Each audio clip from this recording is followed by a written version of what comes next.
Dear student, हमारे आज के टॉपिक हैं solution, mass percentage, molarity, molality, mole fraction based numericals. सबसे पहले स्टार्ट करते हैं हम कि सॉल्यूशन क्या चीज़ है। It is a mixture of two components, one component is in excess known as solvent and another component which is in a lesser amount known as solute। तो दो टाइप के सॉल्यूशन बनेंगे, आप दो टाइप के component होंगे आपके solution में। एक जो ज़्यादा क्वांटिटी में है आप उसको सॉल्वेंट बोलते हैं, और जो थोड़ी क्वांटिटी में होता है आप उसको सॉल्यूट बोलते हैं। यहाँ बात हो रही है बाइनरी सॉल्यूशन की। बाइनरी यानी टू कंपोनेंट से मिलके बनने वाले सॉल्यूशन। तो बहुत सारे इसमें न्यूमेरिकल्स बनते हैं आपके। सबसे पहले हैं आपके जैसे मास परसेंटेज। तो मास परसेंटेज का जो फॉर्मूला है वो the mass percentage of A component in A given solution is the mass of the component पर 100 ग्राम ऑफ द सॉल्यूशन। तो किसी भी कंपोनेंट का अगर आपको मास परसेंटेज पता लगाना है तो आप उसके गिवन न्यूमेरिकल में जो मास है उसको आप डिवाइड कर देंगे टोटल मास ऑफ सॉल्यूशन से। टोटल मास ऑफ सॉल्यूशन निकालने के लिए you can add the mass of solute plus mass of solvent. जैसे मान लीजिए कोई क्वेश्चन है, calculate the mass percentage of sodium chloride if 25 gram sodium chloride dissolve in 75 gram of water. तो water ज़्यादा क्वांटिटी में है तो वाटर सॉल्वेंट है, आपका सोडियम क्लोराइड सॉल्यूट कहलाएगा, 25 ग्राम है। तो जब आप टोटल मास ऑफ सॉल्यूशन निकालेंगे तो सॉल्यूट प्लस सॉल्वेंट यानी 25 ग्राम प्लस 75 ग्राम तो इक्वल हो जाएगा आपके 100 के। अब मान लीजिए क्वेश्चन में पूछा है आपसे कि mass percentage of sodium chloride, तो मास ऑफ NaCl जो सॉल्यूशन में है वो 25 ग्राम, टोटल मास ऑफ सॉल्यूशन है आपका 100 ग्राम, देन मल्टीप्लाई बाई 100 तो 100 से 100 आपका कट हो गया, बचा 25। तो 25% आपकी जो है ये सोडियम क्लोराइड का मास परसेंटेज आ गया। स्टूडेंट, नेक्स्ट जो आप 11th में जो आपका इंट्रोडक्शन हो रहा है वो दो चीज़ों से हो रहा है जो 12th तक भी आपके न्यूमेरिकल बनेंगे। मोलैरिटी, ये क्या चीज़ है? मोलैरिटी को सबसे पहले तो जो डिनोट किया जाता है वो कैपिटल M लेटर के द्वारा किया जाता है, और इसकी ये जो है वैल्यू वो है, it is the number of moles of the solute dissolve पर 1000 मिलीलीटर या 1 लीटर ऑफ द सॉल्यूशन। तो सबसे पहले हमें निकालने होते हैं किसी भी सॉल्यूट के मोल। मोल को डिनोट किया जाता है N से। अभी आपने मोल को अमाउंट ऑफ सब्सटेंस के SI यूनिट के रूप में पढ़ा है। तो मास ऑफ सॉल्यूट को डिवाइड कर दीजिए मोलर मास ऑफ सॉल्यूट से, यानी इस तरह से आप मास ऑफ सॉल्यूट जो गिवन है क्वेश्चन में उसको मैं मोलर मास ऑफ सॉल्यूट से डिवाइड करेंगे तो ईजिली आप जो है मोल ऑफ सॉल्यूट कैलकुलेट कर सकते हैं। अब मोलैरिटी ऑफ सॉल्यूशन का जो फॉर्मूला है वो है कि मोल ऑफ सॉल्यूट को डिवाइड कर दिए volume of solution in millilitre, और अगर वो लीटर में है तो आप ऐसे ही रहने देंगे, लेकिन जनरली मिलीलीटर दिया था तो आप लीटर में वैल्यू रखने के बाद आप 1000 से मल्टीप्लाई कर दीजिएगा। तो इस तरह से आप किसी भी सॉल्यूशन के या सॉल्यूट के मोल को आप मोलैरिटी को कैलकुलेट कर सकते हैं। अब स्टूडेंट, इसके डिसएडवांटेज भी हैं मोलैरिटी के, क्योंकि molarity of solution changes with percent temperature because of expansion और कॉन्ट्रैक्शन विद टेम्परेचर। तो टेम्परेचर को बढ़ा दिया तो आप जानते हैं वॉल्यूम बढ़ जाएगा, और डिक्रीज़ कर दिया तो टेम्परेचर भी आपका डिक्रीज़ होगा। तो वॉल्यूम चूँकि टेम्परेचर से डायरेक्टली प्रोपोर्शनल आपका है, इसलिए जो है मोलैरिटी आपको एग्जैक्ट नहीं देता पता। किसी भी सॉल्यूशन की मोलैरिटी बदल सकती है टेम्परेचर के साथ। तो एक और है आपकी फिजिकल क्वांटिटी, इसको बोलते हैं मोलैलिटी। तो मोलैलिटी को स्मॉल m डिनोट लेटर से डिनोट करते हैं, और ये भी सेम है बस एक मामले में, it is the number of mole of the solute dissolve पर 1000 ग्राम और 1 किलोग्राम ऑफ द सॉल्वेंट। तो मोलैलिटी ऑफ सॉल्यूशन को निकालते हैं, मोल ऑफ सॉल्यूट को डिवाइड कर दीजिएगा मास ऑफ सॉल्वेंट से। जनरली वो ग्राम में दिया जाता है तो 1000 से आप मल्टीप्लाई कर देंगे, अगर नहीं है तो किलोग्राम को ऐसे ही रहने देंगे, 1000 से मल्टीप्लाई करने की कोई भी नीड नहीं है। अब एडवांटेज क्या है भाई मोलैलिटी का, कि मास ऑफ सॉल्वेंट तो कभी बदलेगा नहीं, नेवर चेंज। तो मोलैलिटी जो है बेटर है मोलैरिटी से। चूँकि मोलरिटी टेम्परेचर से बदल सकती है, चूँकि वॉल्यूम बदलेगा, वो वॉल्यूम पे डिपेंड करती है सॉल्यूशन के, लेकिन मोलरिटी का वॉल्यूम से कोई मतलब नहीं है, वो तो मास पे डिपेंड करती है, मास कभी बदलेगा नहीं, इसलिए मोलरिटी सही फिगर देगी, मोलरिटी टेम्परेचर से बदल जाएगी। अब एक है आपकी मोल फ्रैक्शन। किसी भी सॉल्यूशन में, जैसे कि आपने अभी फर्स्ट पार्ट में किया कि दोनों के सॉल्यूशन में मास निकालने के लिए आप टोटल मास ऑफ सॉल्यूशन निकालने के लिए मास ऑफ सॉल्यूट और मास ऑफ सॉल्वेंट को ऐड कर देते हैं, वैसे ही मोल फ्रैक्शन है, बस यहाँ मास की जगह मोल आ जाएगा। तो it is the ratio of number of moles of one component to the total number of moles solute and solvent present in the solution. तो मान लीजिए ए आपका सॉल्वेंट है और बी आपका सॉल्यूट है मिक्सचर में, तो मोल फ्रैक्शन ऑफ सॉल्वेंट जो इक्वल होगी आपकी, वो आप निकालेंगे कि मोल ऑफ सॉल्वेंट को आप डिवाइड कर देंगे mole of solvent plus mole of solute से, यानी Na प्लस Nb, और Na को डिवाइड करेंगे आप। मोल फ्रैक्शन अगर आप सॉल्यूट को निकालनी है तो इसको Xb से लिखते हैं, मोल ऑफ सॉल्यूट जो है Nb उसको डिवाइड कर देंगे मोल ऑफ सॉल्वेंट और मोल ऑफ सॉल्यूट से। तो यहाँ मोल फ्रैक्शन में दोनों की मोल वैल्यू का रेशियो निकाला जाता है, जिसको मोल फ्रैक्शन बोलते हैं, इसको X लेटर के द्वारा डिनोट करते हैं। हमेशा दो मोल फ्रैक्शन इक्वल हो जाएगी 1 की, तो XA प्लस XB अगर आप बात करें फॉर्मूले में, तो आप सीधे सीधे दोनों की मोल फ्रैक्शन को ऐड कर दीजिएगा, इक्वल 1 के होगी।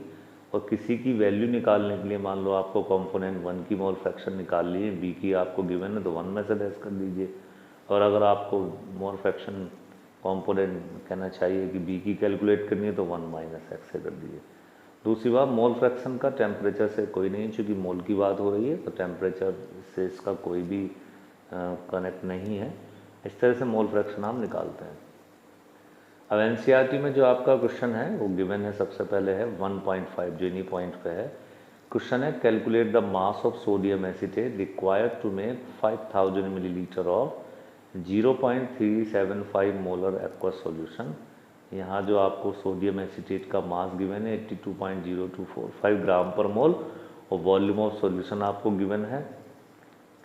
तो सबसे पहले आप जो जो चीज़ें गिवन है आप वो लिखेंगे। वॉल्यूम ऑफ सॉल्यूशन 500 मिलीलीटर है, मोलरिटी 0.375 मोलरिटी है, मास ऑफ सोडियम एसीटेट आपको पूछना है, तो आप जानते हैं मोलरिटी का फॉर्मूला कि molarity of solute is equal to mole of solute divided by volume of solution in millilitre.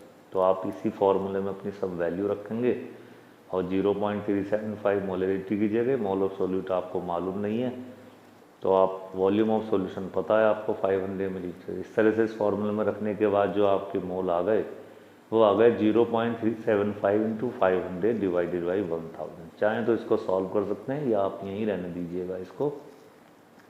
अब क्वेश्चन है कि मास ऑफ सोडियम एसीटेट सॉल्यूशन में कितना है, तो मास ऑफ सोडियम एसीटेट इक्वल होगा मोल को आप मोलिकुलर मास से मल्टीप्लाई कर दें तो आपके मोल तो अभी आपने निकाले हैं 0.375 इंटू 500 डिवाइडेड बाई 1000। अब बस मोलिकुलर मास यानी 82.0245 से जैसे ही आप मल्टीप्लाई करेंगे तो आपका आंसर आ जाएगा 15.38 ग्राम। स्टूडेंट एनसीईआरटी क्वेश्चन 1.6 क्वेश्चन है calculate the concentration of nitric acid in moles per liter in a sample which has a density 5.41 gram per milliliter and the mass percent of nitric acid in being 69%। तो 69% का मतलब हो गया कि 69 ग्राम nitric acid 100 ग्राम solution में available है। Volume of solution आप जानते ही हैं, तो मास ऑफ नाइट्रिक एसिड को आप डेंसिटी से मल्टीप्लाई कर दीजिएगा। डेंसिटी आपकी ऑलरेडी गिवन है 1.41 ग्राम पर मिलीलीटर, मास परसेंटेज चूँकि गया है तो मास के इक्वल हो गए, तो 69 मल्टीप्लाई बाई 1.41, तो जो आपका वॉल्यूम आ गया वो आ गया 70.92 मिलीलीटर। अब हम निकालेंगे मोल ऑफ नाइट्रिक एसिड। तो मोल के लिए आप जानते हैं मास को मोलिकुलर मास से डिवाइड कर देते हैं, तो मास ऑफ नाइट्रिक एसिड 69% है तो 69 ग्राम हो गया। मोलिकुलर मास जो आप निकालेंगे आप नाइट्रिक एसिड का वो आ जाएगा 63। वो कैसे आ गया, हाइड्रोजन चूँकि 1 है, नाइट्रोजन का 14 होता है रिलेटिव एटॉमिक मास, ऑक्सीजन के 3 है तो 3 मल्टीप्लाई बाई 16, तो इस तरह से 63 जो आ गया वो मोलिकुलर मास आ गया नाइट्रिक एसिड का। जब आपने डिवाइड करा इसको तो ये जो वैल्यू आ गई आपकी, जो मोल आ गए नाइट्रिक एसिड के, वो आ गए 1.1। अब आप जानते हैं कि मोलरिटी ऑफ सॉल्यूशन का जो फॉर्मूला है वो मोल को वॉल्यूम ऑफ सॉल्यूशन से डिवाइड कर दीजिएगा। तो मोल आपको पता लग गया 1.1, चाहे तो ये रख सकते हैं या चाहे आप फ्रैक्शनल वैल्यू भी रख सकते हैं। यहाँ मैंने फ्रैक्शनल वैल्यू रखी है 69 डिवाइडेड बाई 63। तो इस तरह से वॉल्यूम ऑफ सॉल्यूशन आपको आइडेंटिफाई करा 70.92। इस तरह से जब आप इसको सॉल्व करेंगे तो आंसर आ जाएगा इस सॉल्यूशन का 15.44 मोलरिटी। स्टूडेंट नेक्स्ट क्वेश्चन आपका इसी तरह से आपने सॉल्व किया नाइट्रिक एसिड का। एक है आपका 1.11 क्वेश्चन है, what is the concentration of a sugar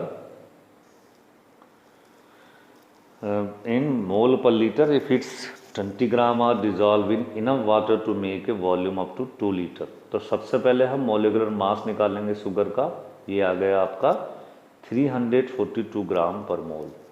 अब मास ऑफ शुगर जो गिवन है वो आपका चूंकि 20 ग्राम है, तो 20 ग्राम आपको पता लग गया, मोलिकुलर मास आपने कैलकुलेट कर लिया है। मोल ऑफ शुगर आप निकालेंगे, मास ऑफ शुगर को मोलिकुलर मास से डिवाइड कर दीजिए, 20 डिवाइड बाई 342, तो जो आपके मोल आ गए शुगर के वो आ गए 0.052।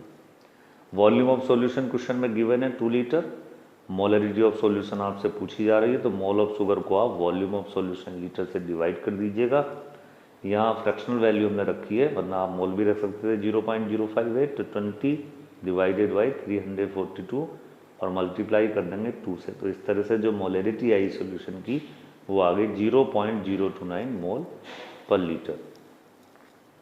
स्टूडेंट एक ऐसा ही क्वेश्चन है आपका 1.29 क्वेश्चन है, calculate the molarity of A solution of ethanol in water in which the mole fraction of ethanol is 0.040। तो आप इस क्वेश्चन को कैसे करेंगे? सबसे पहले आपको जो दिया है number of moles of water आप कैलकुलेट करेंगे, मास ऑफ वाटर को मोलिकुलर मास ऑफ वाटर से डिवाइड कर देंगे। जब ऐसे क्वेश्चन में कोई एग्जैक्ट फिगर ना दिया हो तो आप नोन है अंडरस्टूड हो जाइए कि इसका मतलब मास जो है वो आपको 1000 ग्राम गिवन है। तो 1000 ग्राम को आप 18 से डिवाइड कर दीजिए, तो वाटर के जो मोल्स आ गए वो आ गए 55.55 मोल। अब हम जानते हैं मोल फ्रैक्शन इक्वल होगी जो आपका एथेनॉल की, तो आप मोल ऑफ एथेनॉल को डिवाइड कर दीजिए mole of ethanol plus mole of water से। तो मोल फ्रैक्शन तो हमें गिवन है क्वेश्चन में 0.040 है एथेनॉल की, हमें मोल पता नहीं है एथेनॉल के, तो वो ऐसे ही रहने दीजिएगा।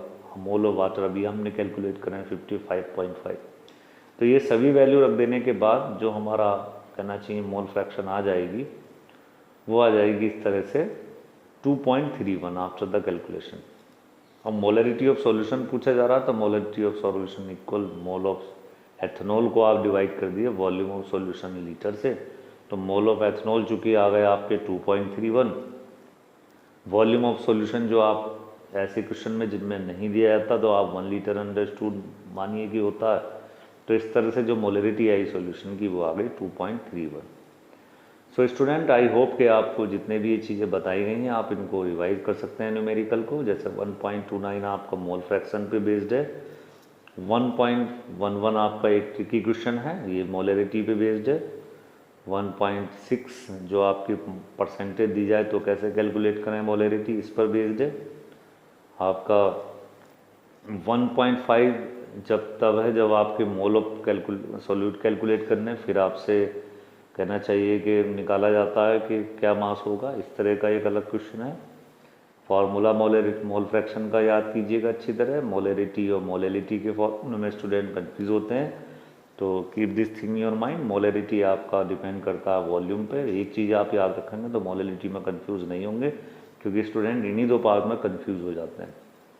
मास परसेंटेज आपने सॉल्यूशन का निकाला। So student I hope you like this video very much, so thanks a lot.